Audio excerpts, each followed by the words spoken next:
18 పడిమెట్ల పైకెక్కి గుడికేగు భక్తులకు ఎదురొచ్చే బంగారు స్వామి ఇరుముడులు స్పృశించి శుభమనుచు దీవించి జన బృందముల చేరే జగమేలు స్వామి తన భక్తులనరిల్చు తప్పులకు తడబడి ఒక పక్క ఒరిగెన ఓంకారమూర్తి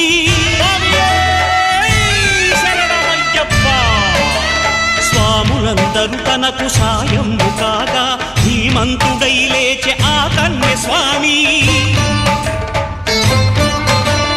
పట్టబంధము వీడి భక్తతతికై పరుగు పరుగున వచ్చే భూమిపైకి నరుడై